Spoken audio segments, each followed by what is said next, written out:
नमस्ते। सब कैसे हो? ठीक है ना?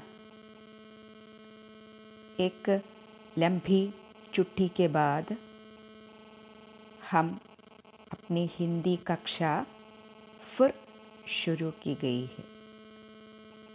सबको हिंदी कक्षा की ओर सुस्वागत। आज हम कबीरदास के कुछ दोहे पढ़ेंगे। कबीरदास के बारे में जानते हो?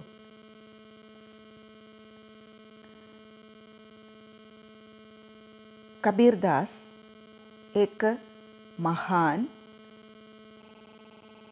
संत, समाज सुधारक और क्रांतिदर्शी कवि है। कबीरदास एक महान संत, समाज सुधारक और क्रांतिदर्शी कवि है। हिंदी की निर्गुण काव्यधारा के अंतर्गत ज्ञानाश्रयी शाखा के आप अग्रणी कवि है। हिंदी की निर्गुण काव्यधारा के अंतर्गत ज्ञानाश्रयी शाखा के आप अग्रणी कवि है।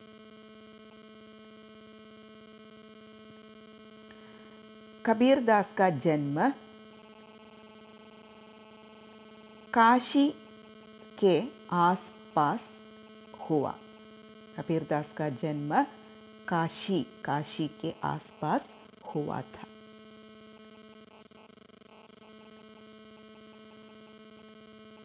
बचपन से ही कबीर एकांत प्रिय, चिंतनशील और साधु सेवी स्वभाव के थे। बचपन से ही कबीर एकांत प्रिय, चिंतनशील और साधु सेवी स्वभाव के थे। उन्होंने जो कुछ सीखा अनुभव की पाठशाला से सीखा। उन्होंने जो कुछ सीखा अनुभव की पाठशाला से सीखा।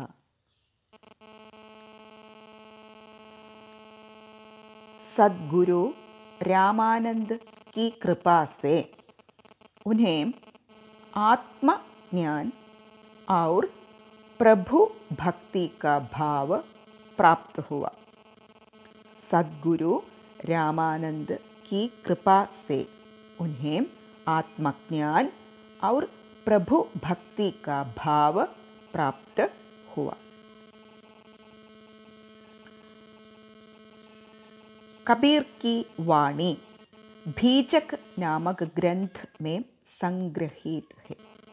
कबीर की वाणी बीजक नामक ग्रंथ में संग्रहित है। इस ग्रंथ के 3 भाग है। इस ग्रंथ के 3 भाग है। साखी, सबद, रामायणी। इस ग्रंथ के 3 भाग साखी, सबद, रामायणी।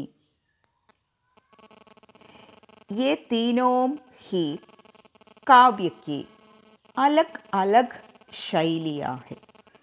ये तीनों काव्य की अलग अलग शैलियाँ हैं। इन शैलियों का सफल प्रयोग कबीर ने अपने बीजक नामक ग्रंथ में किया है। इन शैलियों का प्रयोग कबीरदास अपने बीजक नामक ग्रंथ में किया है।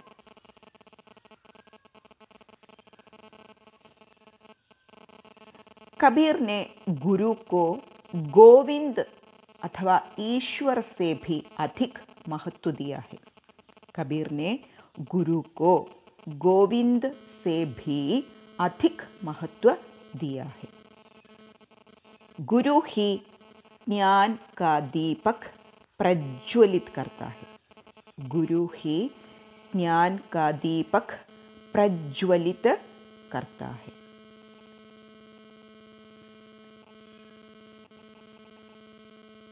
कबीर के लिए यह कहा गया है कि वे पहले संत और समाज सुधारक थे, बाद में कवि।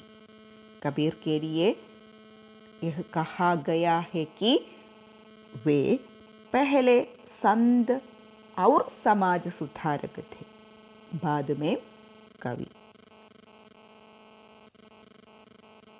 कबीर की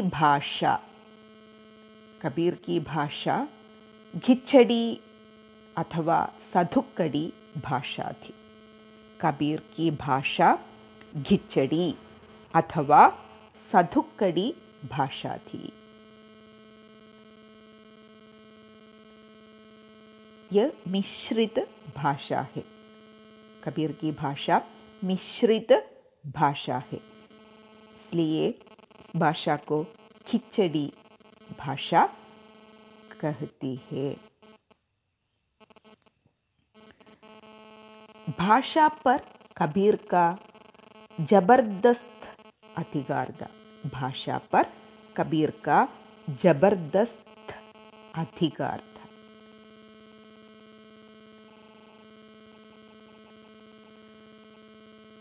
जन भाषा में अपनी बात कहने वाला यह जन कवि हिंदी साहित्य के इतिहास में अलग पहचान बनाए हुए है। जन भाषा में अपनी बात कहने वाला यह जन कवि हिंदी साहित्य के इतिहास में अलग पहचान बनाए हुए हैं।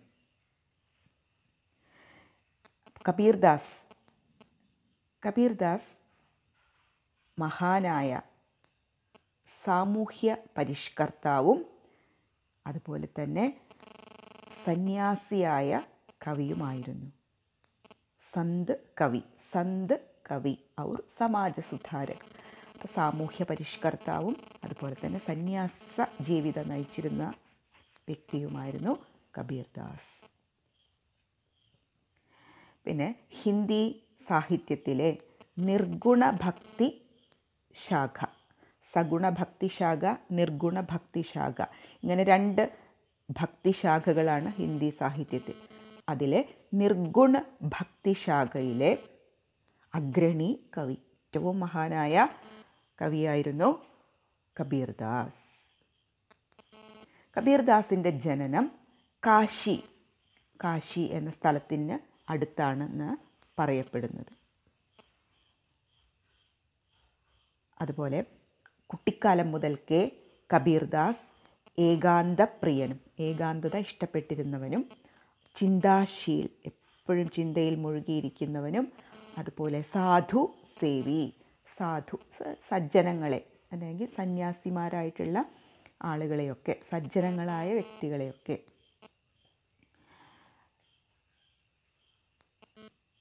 ആദരിക്കുകയും അവർക്ക് വേണ്ടി സേവനങ്ങൾ ചെയ്യുകയും ഒക്കെയുള്ള സ്വഭാവത്തോടു കൂടിയ ആളായിരുന്നു കബീർദാസ്. കുട്ടിക്കാലം മുതലേ ഏകാന്തശീലനും ചിന്താശീലനും സാധുസേവനം ചെയ്യുന്നവനുമായ സ്വഭാവക്കാരനായിരുന്നു കബീർദാസ്. കബീർദാസ് സത്യത്തിൽ അൻപഠ് എന്ന് പറഞ്ഞു കഴിഞ്ഞാൽ എഴുത്തും വായനയും അറിയാത്ത വ്യക്തിയായിരുന്നു. കബീർദാസ് പഠിച്ചിട്ടുണ്ടെങ്കിൽ തന്നെ അത് എവിടെ നിന്നാണ് പഠിച്ചിട്ടുള്ളതെന്നോ?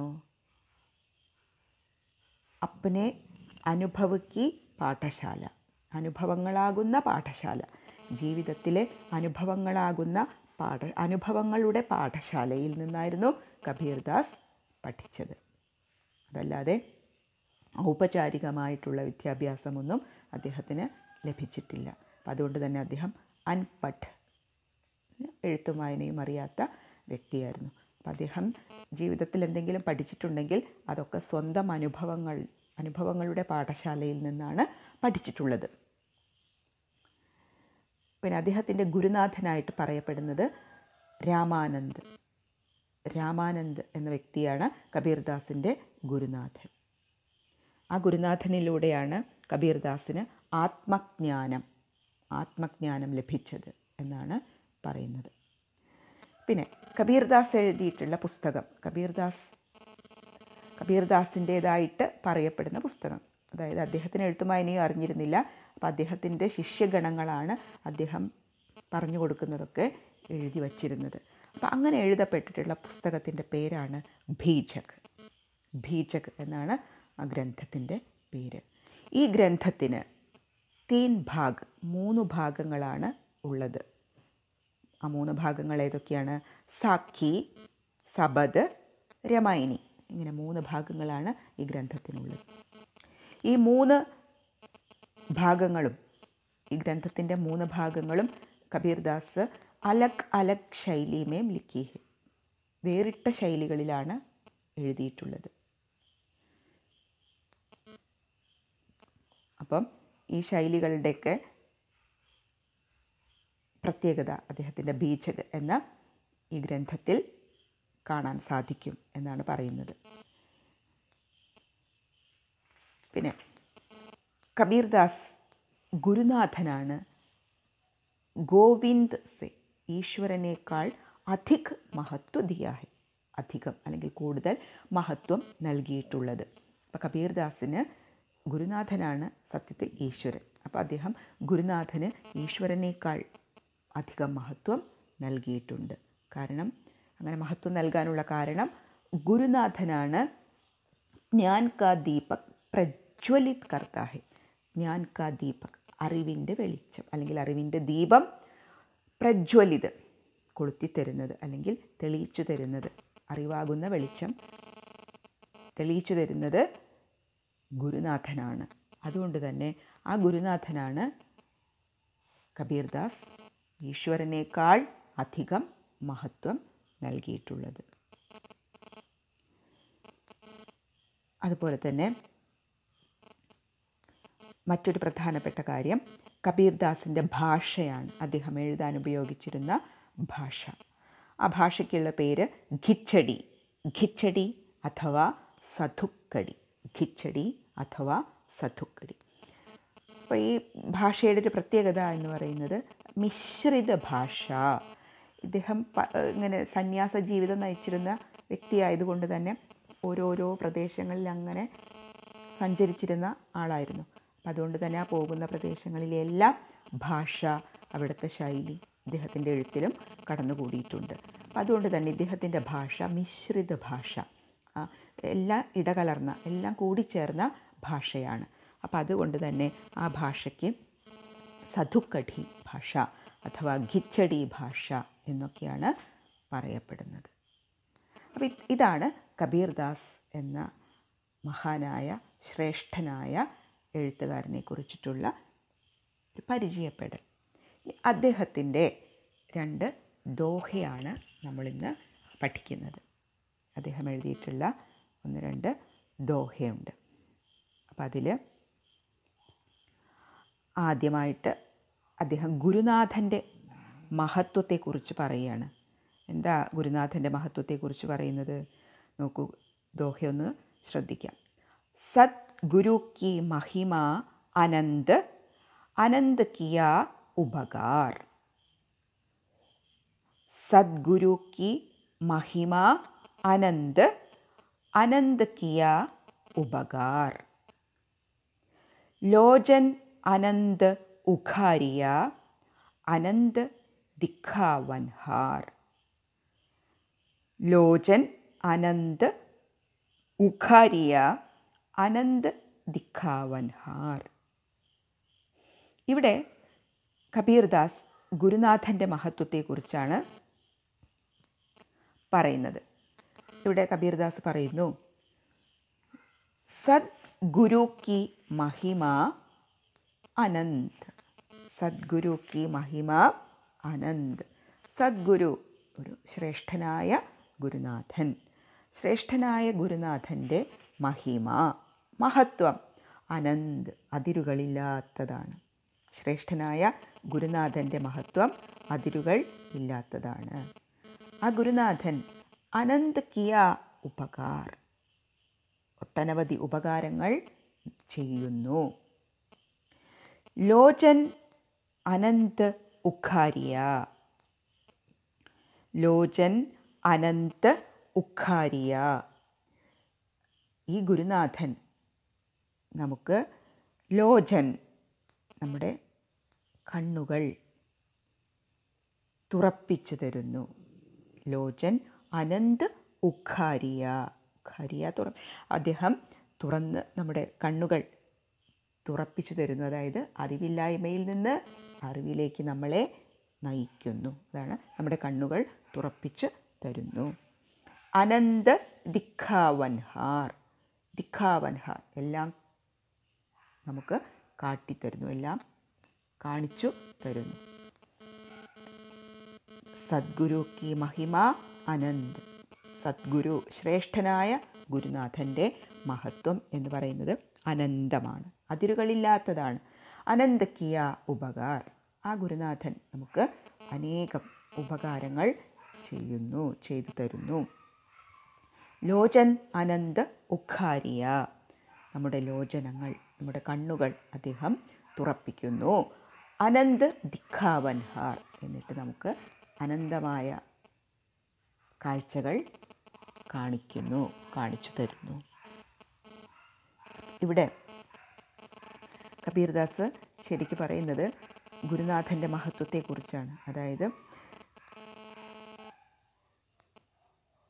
ഇരുട്ടിൽ നിന്നും വെളിച്ചത്തിലേക്ക് നമ്മളെ നയിക്കുന്നത് ഗുരുനാഥനാണ്. അല്ലെങ്കിൽ വെളിച്ചമാകുന്ന, വെളിച്ചം എന്നാൽ ഈശ്വരൻ എന്നാണ്. അപ്പോൾ ആ ഈശ്വരനെ, ആ വെളിച്ചത്തെ ലഭിക്കാനുള്ള മാർഗം നമുക്ക് കാണിച്ചു തരുന്നത് ഗുരുനാഥനാണ്. ഗുരുനാഥനല്ലാതെ അത് മറ്റാർക്കും കാണിക്കാനാവില്ല. അതുകൊണ്ട് തന്നെ നമ്മുടെ നേത്രങ്ങളെ, നമ്മുടെ കണ്ണുകളെ തുറപ്പിച്ച് ആ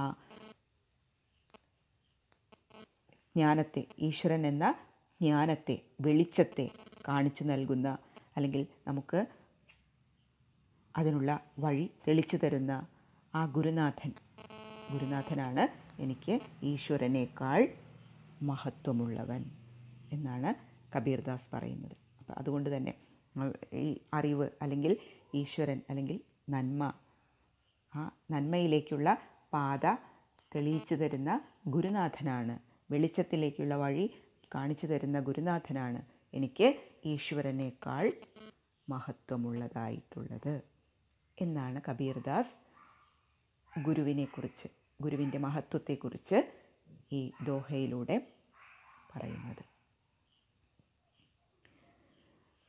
അപ്പോൾ ഇവിടെ ഗുരു മഹിമയാണ്, ഈ ഗുരുവിൻ്റെ മഹത്വമാണ് ഈ ഒരു ദോഹയിൽ കബീർദാസ് പറഞ്ഞു തന്നിട്ടുള്ളത്.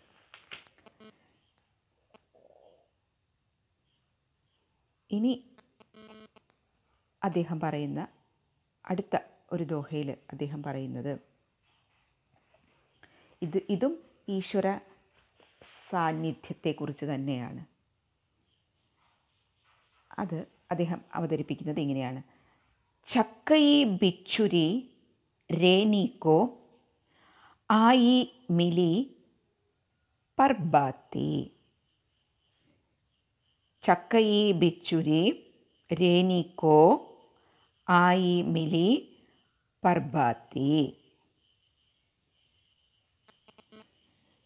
जे जन बिछुड़े राम से, जे जन बिछुड़े राम सो, ते दिन मिले न राती. जे जन बिछुटे राम सो, ते दिन मिले न राती. അപ്പോൾ ഇവിടെ കബീർദാസ് പറയുന്നു, ചക്കയി ബിച്ചുരി രേനിക്കോ. ചക്കയി ബിച്ചുരി രേനിക്കോ. ചക്കയി എന്ന് പറയുമ്പോൾ ചക്രവാക പക്ഷി. ചക്രവാക പക്ഷി രേനി രാത്രിയിൽ ബിച്ചുഡ് ജാതി ഹെ. ബിച്ചുഡ് വേർപിരിഞ്ഞു പോവുക. ചക്രവാക പക്ഷികൾ ആൺപക്ഷിയും പെൺപക്ഷിയും. അപ്പം ചക്രവാക പക്ഷികൾ രാത്രിയിൽ ബിച്ഛുഡ് ജാതി ഹെ, വേർപിരിഞ്ഞ് പോകുന്നു. ആയി മിലി പർബാത്തി, എന്നാൽ പർബാത്തി പ്രഭാതത്തിൽ അവ ആയി മിലി വീണ്ടും ഒന്നുചേരുന്നു. അപ്പോൾ ചക്രവാക പക്ഷികൾ രാത്രിയിൽ ബിച്ഛുഡ് ജാതി ഹെ, വേർപിരിഞ്ഞു പോകുന്നു.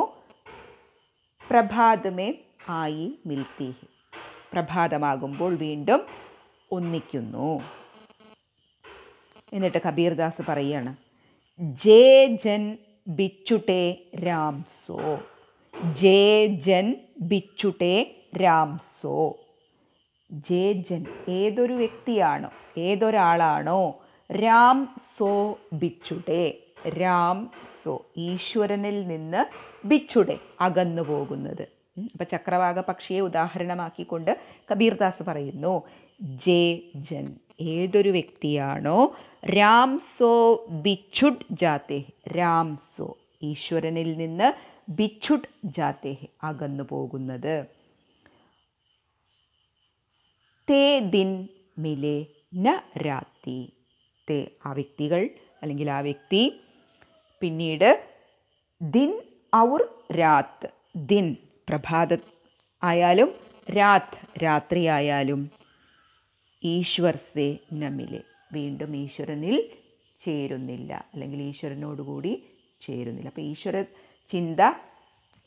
ഈശ്വര ചിന്തയിൽ നിന്നും ഏതൊരു വ്യക്തിയാണോ അകന്നു പോകുന്നത്, നന്മയിൽ നിന്നും ഏതൊരു വ്യക്തിയാണോ അകന്നു പോകുന്നത്, ആ വ്യക്തി പിന്നീട് പ്രഭാതമെന്നോ അല്ലെങ്കിൽ രാത്രിയെന്നോ ഇല്ല. ആ വ്യക്തി പിന്നെ ഒരിക്കലും തിരിച്ച് ആ ഈശ്വര ചിന്തയിലേക്ക് വരുന്നില്ല. അപ്പം ചക്രവാക പക്ഷികൾ രാത്രി വേർപിരിയുന്നു, പക്ഷേ പ്രഭാതമാകുമ്പോൾ അവ വീണ്ടും ഒന്നിക്കുന്നു. എന്നാൽ ഏതു വ്യക്തിയാണോ ഈശ്വരനിൽ നിന്ന് മനസ്സുകൊണ്ട് അകന്നു പോകുന്നത്, ആ വ്യക്തി പിന്നീട് ഒരിക്കലും പ്രഭാതമെന്നോ രാത്രിയെന്നോ ഇല്ല. ആ വ്യക്തി ഒരിക്കലും പിന്നീട് ഈശ്വരനിൽ തിരിച്ചെത്തുന്നില്ല, ഈശ്വര ചിന്തയിലേക്ക് തിരിച്ചെത്തുന്നില്ല എന്നാണ് പറയുന്നത്. അതായത് അങ്ങനെ ഈശ്വര ഭക്തി ഇല്ലെങ്കിൽ, അല്ലെങ്കിൽ ഈശ്വര ചിന്ത ഉള്ളിലില്ലെങ്കിൽ ആ വ്യക്തിയുടെ മനസ്സിൽ വെളിച്ചമുണ്ടാകില്ല എന്നാണ് കബീർദാസ് പറയുന്നത്. അപ്പം ശരിക്ക് പറഞ്ഞു കഴിഞ്ഞാൽ ഈശ്വര ചിന്ത അല്ലെങ്കിൽ നന്മ, ഇവിടെ ആ നന്മയിലേക്കുള്ള അല്ലെങ്കിൽ വെളിച്ചത്തിലേക്കുള്ള മാർഗമാണ് കബീർദാസ് പറയുന്നത്. അപ്പോൾ ഇവിടെ ഈശ്വരൻ എന്ന ചിന്തയിൽ നിന്ന് അകന്നു പോയി കഴിഞ്ഞാൽ പിന്നെ നമ്മൾ രാത്രിയെന്നോ പകലെന്നോ ഇല്ല, ഒരിക്കലും പിന്നെ അവിടേക്ക് തിരിച്ച് വരുന്നില്ല. അപ്പോൾ ഈശ്വര സാന്നിധ്യമുണ്ടെങ്കിൽ മാത്രമേ നമുക്ക് എല്ലാ ദുഃഖങ്ങളിൽ നിന്നും വിരഹങ്ങളിൽ നിന്നും മോചനമുണ്ടാകൂ എന്നാണ് കബീർദാസ് പറയുന്നത്. അപ്പം ഇതാണ് ഈ 2 ദോഹകളുടെ ആശയം. അപ്പം ഇത് രണ്ടും നന്നായി ശ്രദ്ധിക്കണം, പഠിക്കണം. ബാക്കി നമുക്ക് അടുത്ത ദിവസം അടുത്ത ക്ലാസ്സിൽ തുടരാം. അതുവരെ ധന്യവാദ്.